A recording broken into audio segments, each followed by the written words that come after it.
Welcome to Wisdom Trek with Gramps. I am Guthrie Chamberlain, and we are on day 2545 of our trek.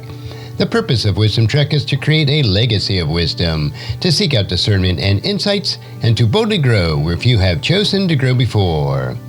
In today's Wisdom Nugget, we'll explore Psalm chapter 41, verses 4 through 9 from the New Living Translation. This passage is a heartfelt plea from David during a time of personal suffering, betrayal, and the weight of sin. It shows us how to turn to God for healing and comfort in moments of pain when we're facing betrayal by those who we trust. As we walk through these verses, we'll uncover profound truths about God's mercy, the reality of human frailty, and how we can find hope even when we feel abandoned or betrayed. Let's begin by reading this passage together. Psalm chapter 41, verses 4 through 9. O Lord, I prayed, have mercy on me. Heal me, for I have sinned against you. But my enemies say nothing but evil about me. How soon will he die and be forgotten? They ask.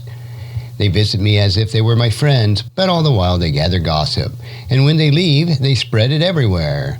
All who hate me whisper about me, imagining the worst. He has some fatal disease, they say. He will never get out of that bed. Even my best friend, the one I trusted completely, the one who shared my food, has turned against me. David begins this section with a personal and vulnerable prayer. O Lord, I prayed, have mercy on me. Heal me, for I have sinned against you. This verse highlights David's recognition about his physical need for healing and his spiritual need for forgiveness. He acknowledges that his suffering isn't just external, it's tied to his own sin and brokenness. David's plea for mercy is a model of humility. He doesn't demand healing or try to justify himself. Instead, he admits his sin and asks for God's mercy. This shows us that when we approach God, we should do so with a spirit of repentance, trusting in His compassion and grace. I once heard a story about a young man who distanced himself from his family after making some poor choices. When he finally returned home, he didn't come with excuses. He simply asked for their forgiveness. His parents welcomed him with open arms, overjoyed that he had returned. In a similar way, when we come to God with a repentant heart, He is ready to offer mercy and healing. David's prayer reminds us that God's mercy is always available.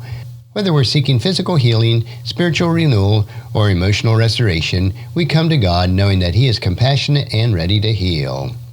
Verses 5 through 7, David describes the hostile environment that he faces.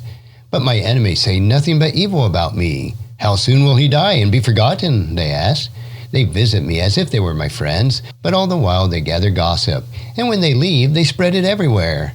All who hate me whisper about me, imagining the worst.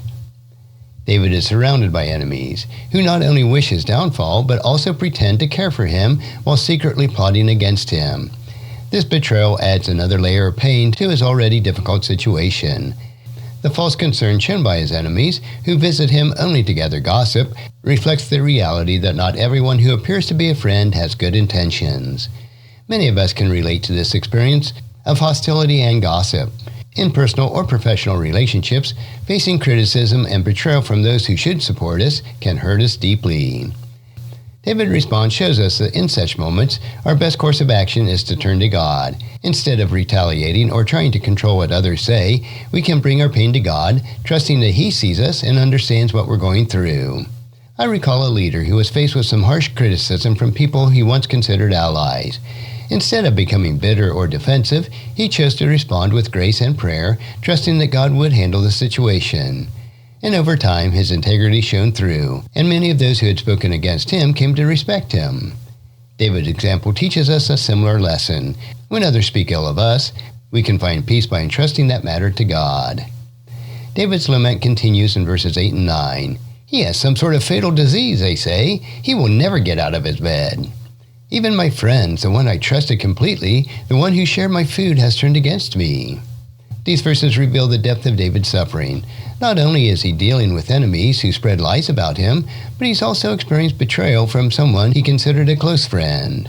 The phrase, the one who shared my food, emphasizes the closeness of their relationship. In ancient times, sharing a meal was a sign of trust and friendship, making the betrayal even more painful. This verse brings to mind the betrayal of Jesus by Judas, one of the 12 disciples. Just as David was betrayed by a trusted friend, Jesus experienced betrayal from someone who walked closely with him. Betrayal by those we trust can leave deep emotional wounds, but David's response reminds us that we can even bring our pain to God. Think about a time when you felt let down by somebody you trusted, a friend, a colleague, or a family member. That sense of betrayal can be one of the hardest things to process. Yet, like David, we find comfort in knowing that God understands our pain and remains faithful even when others are not. David's words encourages us to seek the healing in God's presence rather than allowing bitterness to take root in our lives. While human relationships can falter, God's love and faithfulness will never fail. Psalm chapter 41, verses 4 through 9, offers several key takeaways and lessons that we can apply to our lives. First of all, we need to understand the power of humble prayer. David's plea for mercy reminds us that we don't have to be perfect to approach God. When we come to Him with humility and repentance, He is always ready to offer forgiveness and healing. Second, God is our refuge amid hostilities. When we face criticism, gossip, or false accusations, we can find peace by entrusting our situation to God. He sees what others may not, and He will act in His timing. Third, betrayal is painful, but God is faithful. Betrayal by those we trust can leave deep wounds, but God remains our constant source of comfort and strength. By turning to Him, we can find healing and grace to move forward. And fourth, integrity in the face of opposition. David's response to hostility shows us the importance of maintaining integrity even when others act unjustly. We demonstrate faith in His ultimate justice by trusting in God rather than by seeking revenge. How can we apply these truths to our daily lives? Well, here are a few practical steps. We need to pray honestly. Like David, don't be afraid to bring your struggles, fears, and failures to God. He welcomes your honesty and is ready to offer mercy and healing. Next, we need to respond to criticism with grace. When you face criticism or gossip, choose to respond with grace rather than retaliation. Trust that God sees the truth and will handle the situation in His way. Next, find comfort in God's faithfulness. If you've experienced betrayal, remember that God is always faithful. Turn to Him for comfort and strength you need to heal. And finally, live with integrity. Even when others act unjustly, strive to maintain your integrity. Your faithfulness to God will be a powerful testimony to those around you. As we reflect on Psalm chapter 41, verses 4 through 9, we are reminded that life's challenges, whether they come from our own mistakes, external opposition, or betrayal by those we trust, can be brought to God in prayer. He is merciful, faithful, and always ready to offer healing and comfort. Well, thank you for joining me today for our Wisdom Trek. As you go about this week, I encourage you to trust in God's mercy, respond to challenges with grace, and find comfort in His unchanging faithfulness. Until the next time, may God's wisdom guide your steps, and may His peace fill your heart. And if you found this podcast insightful, please subscribe and leave us a review. Then encourage your friends and family to join us and come along with us tomorrow for another day of Wisdom Trek, creating a legacy. Thank you so much for allowing me to be your guide, your mentor, and most importantly, I am your friend as I serve you through the Wisdom Trek podcast and journal. And as we take this trek of life together, let us always live abundantly, love unconditionally, listen intentionally, learn continuously, lend to others generously, lead with integrity, and leave a living legacy each day. I am Guthrie Chamberlain, reminding you to keep moving forward, enjoy your journey, and create a great day every day. See you next time for more daily wisdom.